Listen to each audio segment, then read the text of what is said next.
Perkenalkan, kami dari kelompok 1 yang terdiri dari saya Richa Alicia, Saya Salma Srija Aulia. Saya Muhammad Rofi Eliandi. Saya Malika Zalea Ramadhani. Saya Aura Afika. Saya Rifki Fadilah. Di sini kami akan mempresentasikan tentang perencanaan usaha kerajinan dari bahan limbah berbentuk bangun ruang.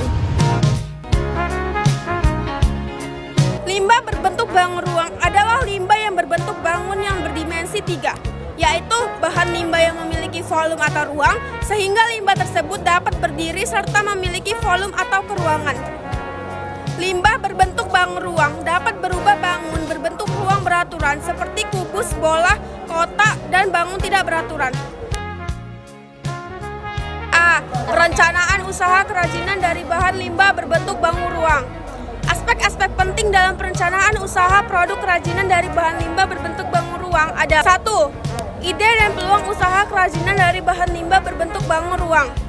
Menganalisis peluang usaha bertujuan untuk mencari dan melaksanakan kegiatan usaha yang menguntungkan.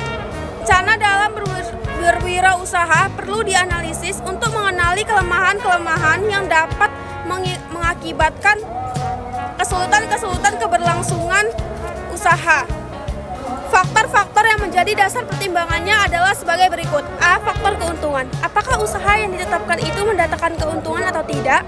Jika setelah diperhitungkan ternyata tidak memberikan keuntungan yang memadai, sebaiknya pilihan bersangkutan dibatalkan. B. Faktor penguasaan teknis.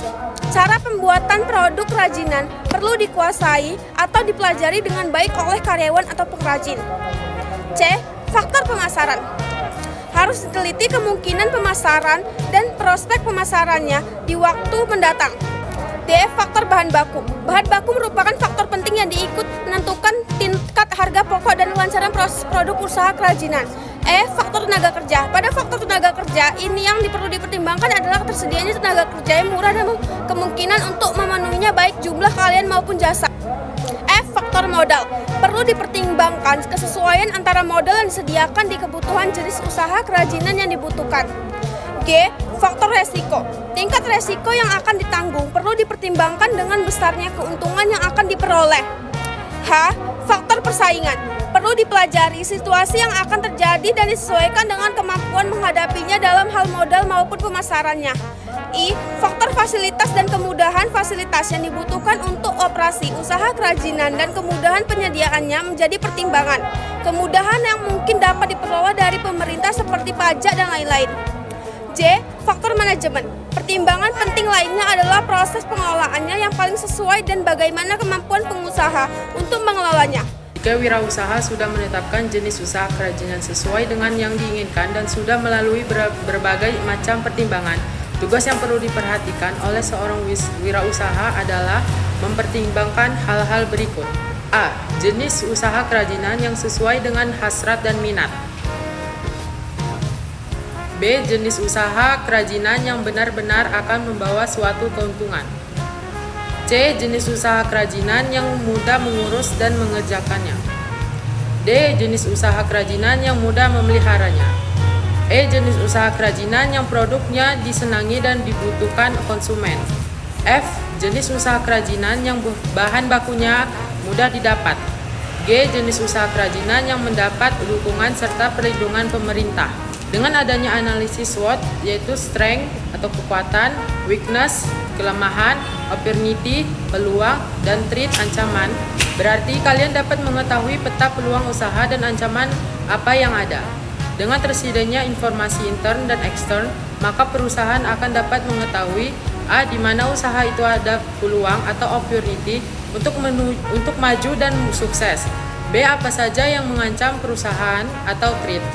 C. Adakah kekuatan atau weakness yang membatasi atau menghambat kemampuan dalam mencapai sasaran usaha. 2. Sumber daya yang dibutuhkan dalam usaha kerajinan dari bahan limbah berbentuk bangun ruang. Faktor-faktor sumber daya yang pendukung keberhasilan usaha produk kerajinan dari bahan limbah berbentuk bangun ruang adalah sebagai berikut. A. Faktor manusia. Faktor manusia merupakan faktor yang utama dalam pencapaian keberhasilan usaha karena manusia yang mempunyai ide dan rencana usaha. Manusia juga yang akan mewujudkannya. B. Faktor keuangan. Faktor keuangan merupakan faktor penunjang keberhasilan usaha. Faktor tersebut digunakan untuk modal usaha serta pemenuhan segala pengeluaran untuk kepentingan operasi produksi seperti pembelian bahan baku, bahan pembantu, gaji pegawai, promosi, dan biaya distribusi. D. Faktor organisasi. Dengan adanya organisasi, berarti seorang wirausaha dapat mempertegas hubungan dengan para karyawan, menciptakan hubungan antar karyawan, mengetahui tugas yang akan dijalankan, mengetahui kepada siapa karyawan harus bertanggung jawab. D. Faktor perencanaan. Perencanaan usaha dapat digunakan sebagai alat pengawas dan pengendalian usaha. Oleh karena itu, perencanaan harus dibuat oleh wirausaha sejak usaha didirikan, yaitu dimulai dari merencanakan produk yang akan dibuat, memperhitungkan jumlah dana yang diperlukan, merencanakan jumlah produk yang akan dibuat, merencanakan tempat pemasaran produk. E. Faktor mengatur usaha dalam kaitannya dengan kegiatan mengatur usaha. Yang perlu dilakukan wirausahawan adalah sebagai berikut. Yang pertama, menyusun uraian tugas pokok untuk menjalankan usahanya. Yang kedua, menyusun struktur organisasi usaha. Yang ketiga, memperkirakan tenaga kerja yang dibutuhkan. Yang keempat, menetapkan balas jasa dan intensif. Yang kelima, membuat jadwal usaha. 6. Mengatur mesin-mesin produksi. 7. Pengaturan tata laksana usaha. 8. Penataan barang-barang. 9. Penataan administrasi usaha. Dan yang terakhir, pengawasan usaha dan pengendaliannya. F. Faktor pemasaran. Faktor pemasaran produk kerajinan adalah sebagai berikut ini. Yang pertama, daya serap pasar dan prospeknya. Yang kedua, kondisi pemasaran dan prospeknya. Yang ketiga, program pemasarannya. G. Faktor administrasi. Untuk menunjang kelancaran kegiatannya, sebaiknya seorang wirausaha mempunyai catatan yang rapi mengenai kegiatan dan kejadian yang terjadi di setiap harinya. Catatan tersebut dibuat secara kronologis dan kemudian didokumentasi. Yang ketiga yaitu perencanaan administrasi usaha kerajinan dari bahan limbah berbentuk bangun ruang. Beberapa aspek penting dalam perencanaan administrasi usaha. Yang pertama yaitu mengurus izin usaha. Izin usaha adalah alat untuk membina, mengarahkan, mengawasi, dan melindungi pengelolaan usaha. Surat izin usaha antara lain surat izin tempat usaha atau situ dan izin HO atau lingkungan atau izin situ OHO umumnya dikeluarkan oleh Pemda tingkat 1 dan tingkat SIT Mojang ketentuan-ketentuan undang-undang. Gangguan OH. Wajibkan prosedur pengurusan surat izin tempat usaha atau izinan AHO. Antara lain yang satu meminta izin tertulis dari tetangga. Yang kedua, setelah diketahui RT dibawa ke kelurahan dan kecamatan. Yang ketiga, selanjutnya dibawa ke kota, kabupaten untuk memperoleh situ atau HO. Yang keempat, membayar biaya izin dan registrasi. Kelengkapan persyaratan situ, yang pertama yaitu permohonan yang telah disediakan. Yang kedua, fotokopi KTP. Yang ketiga, fotokopi akta tanah. Yang keempat, fotokopi pembayaran PBB. Yang kelima, surat persetujuan dari masyarakat diketahui Kades dan Camat. Yang keenam, rekomendasi dari Camat. Yang ketujuh, fotokopi IPPL dari Dinas Tata Ruangan. Yang kedelapan, izin lokasi dari BPN. Yang kesembilan, fotokopi IMB. Yang ke-10, surat dari BKPM atau BKPMD. Yang ke-11 yaitu situ IUUG.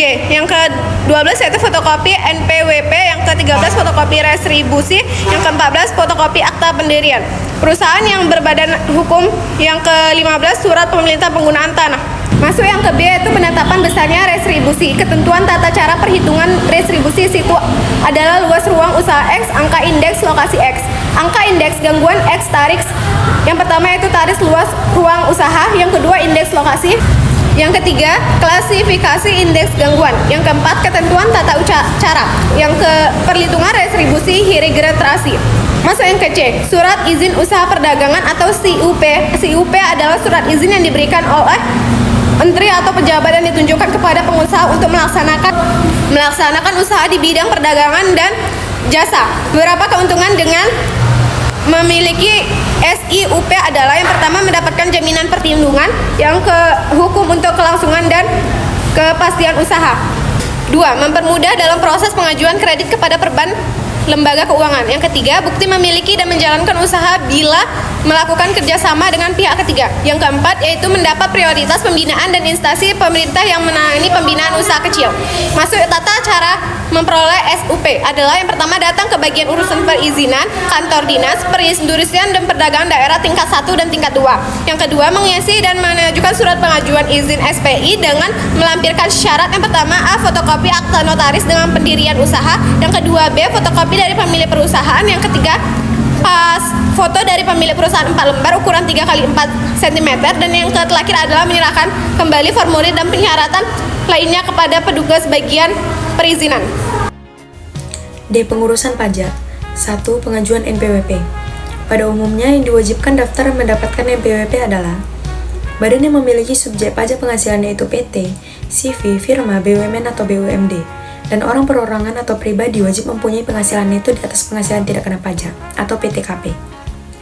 2. Fungsi pajak. Untuk mengetahui identitas wajib pajak, untuk menjaga ketertiban dalam pembayaran pajak, dan sebagai sarana pengawasan administrasi perpajakan. 3. Pencantuman NPWP. Formulir pajak yang digunakan wajib pajak, surat menyurat dalam hubungan perpajakan, dan dalam hubungan dengan instansi tertentu yang mewajibkan mengisi NPWP. 4. Pendaftaran NPWP. Dokumen-dokumen yang harus disiapkan adalah fotokopi akte pendirian atau akte perubahan yang terakhir, fotokopi SITU atau surat keterangan dari instansi yang berwenang, fotokopi KTP atau kartu keluarga atau paspor pengurus, fotokopi kartu NPWP kantor pusat atau cabang, dan surat kuasa bagi yang mewakilinya. E. Membuka rekening bank. Prosedur untuk membuka rekening bank adalah dengan mendaftarkan diri di bank dan mengisi formulir pendaftaran yang berisi 1. Pemilik kegiatan usaha, 2. Alamat, 3. Nama pengurus, 4. Alamat dan pengenal pengurus, 5. Nama mulainya usaha, dan 6. Nama referensi. F. Tanda daftar perusahaan atau TDP. Tanda daftar perusahaan atau TDP atau nomor registrasi perusahaan atau NRP. Setelah memiliki SIUP dan NPWP, wirausaha bisa mendaftarkan perusahaannya ke DPRindak setempat dengan prosedur sebagai berikut: mengisi formulir pendaftaran, melampirkan fotokopi KTP, NPWP, SIUP, dan akta pendirian, membayar biaya administrasi, dan dengan menunjukkan bukti pembayaran, wirausaha dapat mengambil tanda daftar pengusahaannya. G. Analisis mengenai dampak lingkungan atau AMDAL. AMDAL adalah studi mengenai akibat pada lingkungan sebagai akibat aktivitas kegiatan usaha. Jenis usaha yang diperkirakan mempunyai pengaruh besar terhadap keseimbangan ekosistem diantaranya 1. Jenis usaha pengolahan lahan dan bentang alam. 2. Jenis usaha eksploitasi sumber daya alam baik yang terbarui maupun yang tidak. 3. Jenis usaha yang hasilnya dapat mempengaruhi lingkungan sosial dan budaya. 4. Jenis usaha yang hasilnya dapat mempengaruhi pelestarian kawasan konservasi sumber daya alam atau lingkungan cagar budaya. 5. Jenis usaha proses dan kegiatan yang pemanfaatannya secara potensial dapat menimbulkan pemborosan, kerusakan, dan kemerosotan sumber daya alam. 6. Jenis usaha introduksi jenis tumbuh-tumbuhan, jenis hewan, dan jasa renik. 7. Jenis usaha pembuatan dan penggunaan bahan hayati dan non-hayati. 8. Jenis usaha penerapan teknologi yang diperkirakan mempunyai potensi besar untuk mempengaruhi lingkungan. 9. Jenis usaha yang mempunyai risiko tinggi dan mempengaruhi pertahanan negara.